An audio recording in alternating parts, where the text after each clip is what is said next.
Australia punched well above its weight during the Second World War. From the battlefields of North Africa to the seas of the Pacific, Australians gained a reputation for fighting to the bitter end. In this video, we illustrate yet another epic last stand from the Royal Australian Navy, where one sloop went up against an entire Japanese flotilla. This is the story of Robert Rankin, Buck Taylor, and HMAS Yarra.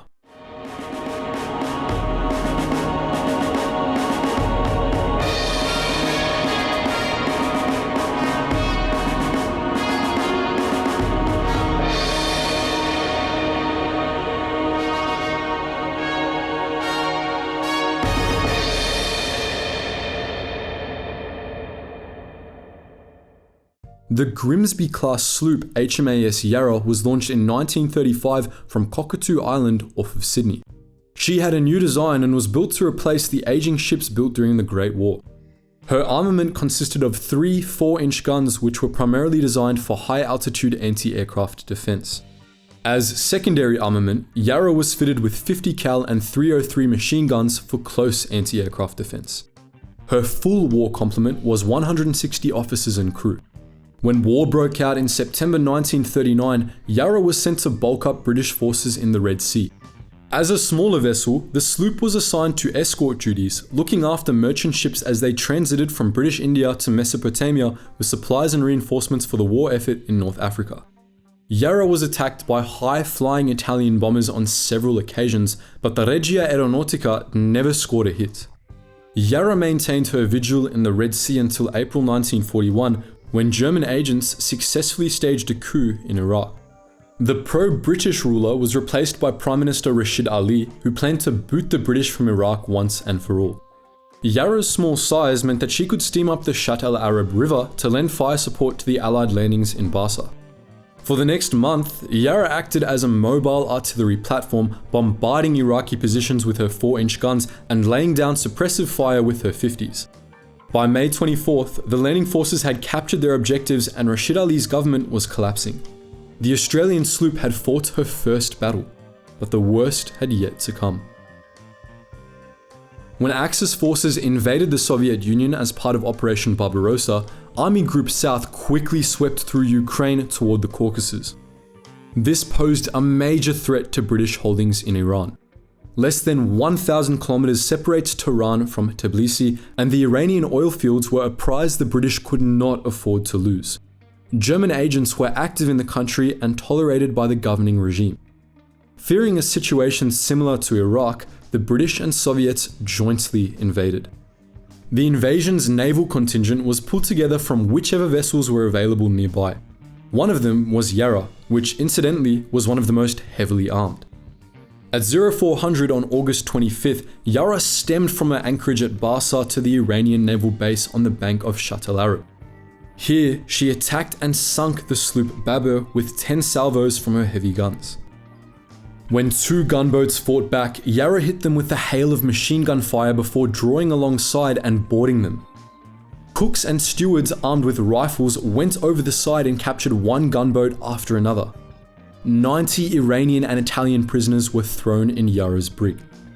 Over the next few days, Yarra captured several shore facilities and an Italian freighter. Their naval forces extinguished and facing setbacks on land, the Iranian government accepted British and Soviet terms on September 2nd. But Yarra wasn't done. She was immediately sent to the Mediterranean to help resupply the beleaguered troops at Tobruk. Scores of ships ran the gauntlet between the British naval base at Alexandria and besieged Tobruk. They carried ammunition and medical supplies and returned with wounded soldiers. These supply runs, nicknamed by the Aussies the Tobruk Ferry service, were vital for maintaining the Allied foothold in North Africa. But the Axis knew this too. U-boats stalked the waves and the Luftwaffe prowled the skies in search of these resupply ships. In late 1941, Yarra was constantly at sea as part of the Tobruk ferry service. She was attacked by a squadron of 35 Stuka dive bombers on December 7th, but avoided getting hit. Her fellow British sloop HMS Flamingo wasn't so lucky, and Yarra towed the incapacitated Flamingo back to port. This was the last Yarra saw of the Mediterranean. Imperial Japan had announced its entry into the global conflict with the Pearl Harbor attack, and the Australian people felt they were all under threat. All ships were needed in the Pacific. Yarra arrived in Batavia in mid-January 1942. She was immediately put to work escorting supply convoys between Java and Singapore. By January's end, the Japanese army was closing in and the British blew up the causeway separating Singapore from the Malay Peninsula. On February 3rd, a 9-ship convoy entered Sunda Strait bound for Singapore, packed with troops and equipment. Yarra was one of its escorts, along with 3 cruisers, a destroyer, and 2 other sloops. Such a strong presence was supposed to deter the tenacious Japanese. As the convoy neared its destination, Japanese planes appeared in the sky. They dove toward the fleet, dropping bombs and strafing the decks of the freighters. As Yarra was one of the smallest ships present, she was ignored, but this decision had deadly consequences for the attackers. Yarra spat anti-aircraft fire from all of her guns, striking one plane and sending it tumbling into the sea. More were blown to pieces by interlocking anti-aircraft fire from other ships, but the damage was done. The 17,000-ton transport Empress of Asia was on fire. Soldiers crowded the bow and stern of the vessel to escape the inferno within. Yarra launched her boats and rescued no less than 1,804 men from the stricken transport. She was so overloaded that the new passengers were ordered to sit down so their swaying didn't impact the ship's handling. The soldiers from Empress of Asia were rescued, but all their equipment was lost. Singapore was lost to the Japanese in late February, and control of the waves went with it after the disastrous Battle of the Java Sea on the 28th. The Allies withdrew. Yarra left Cilacap on Java's southern coast on March the 2nd, escorting the depot ship Unking, the tanker Frankol, and the minesweeper MMS 51. Her captain, Robert Rankin, had orders to see the small fleet safely to Fremantle in Western Australia. As Yarra steamed toward her objective, she sighted a seaplane in the distance, but it was too far away to shoot at. It disappeared soon after, and Yarra's crew hoped that that would be the last they saw of their enemy. They were wrong. The seaplane belonged to a detached heavy cruiser squadron of Admiral Kondo's IJN 2nd Fleet. The heavy cruisers Atago, Takao, and Maya, and the destroyers Arashi and Owaki were stalking the ocean south of Java in search of escaping Allied ships. On the same day Yarra departed, they sank the destroyer USS Pillsbury. There were no survivors. At 6:30 AM on March 4th, Yarra's sirens rung out, urging sailors to their battle stations.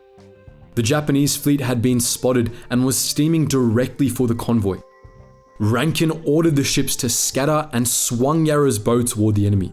Each of the Japanese heavy cruisers had 10 8-inch guns and 8 5-inch guns. With nothing but her 3 little 4 inches, Yarra couldn't have been much more outgunned. So what did Rankin do? He charged. Yarra laid a heavy screen of smoke around the convoy, obscuring them from Japanese view. Rankin then put his ship between the convoy and the enemy and beelined for the Japanese. He knew one sloop had no chance against 3 heavy cruisers, but that didn't matter. His job was to protect the convoy, and that's what he was going to do. Japanese shells peppered the convoy, and soon fires were raging on Yarra's deck. Behind her, Anking's hull was breached and she went down. Next was the lumbering tanker Frankol. The clouds of black smoke billowed out as her oil caught fire, setting the ocean ablaze. The minesweeper was then sunk by a hail of close-range destroyer fire. Yarra was last. She was set on fire almost immediately, but continued firing against the Japanese fleet for 90 minutes. She flung shell after shell into the Japanese heavy cruisers, forcing them to open up the distance. Then, at 0800, burning from bow to stern and listing heavily to one side, Rankin gave the order to abandon ship. Seconds later, the bridge was hit, killing him and the whole bridge crew. In a forward gun turret, leading seaman Buck Taylor manned his gun until he went under, despite Rankin's order. He loaded and fired shells alone until Yarra disappeared beneath the waves. After annihilating the convoy, the Japanese did not stop to pick up Yarra's survivors. 5 days later, 13 sailors were picked up by the Dutch submarine K-11. They were all that remained of Yarra's 151-man crew. In 2014, Yarra's crew received a posthumous unit citation for gallantry, and in 2001, a Collins-class submarine was named HMAS Rankin in honor of the captain. Its motto, fittingly, is "Defend the Weak." The brave little sloop went up against an entire Japanese fleet on its own, throwing everything it had at the enemy to buy time for the unarmed ships to escape. But what do you think? Did you know the Brits and Soviets fought together in Iran? What do you think the Japanese thought when they saw the sloop gunning for them? Why is it that so many Australian ships seem to charge fleets of Japanese ships way larger than themselves? Let us know all that and more in the comment section below, and as always guys, thank you so much for watching, and I hope you learned something new.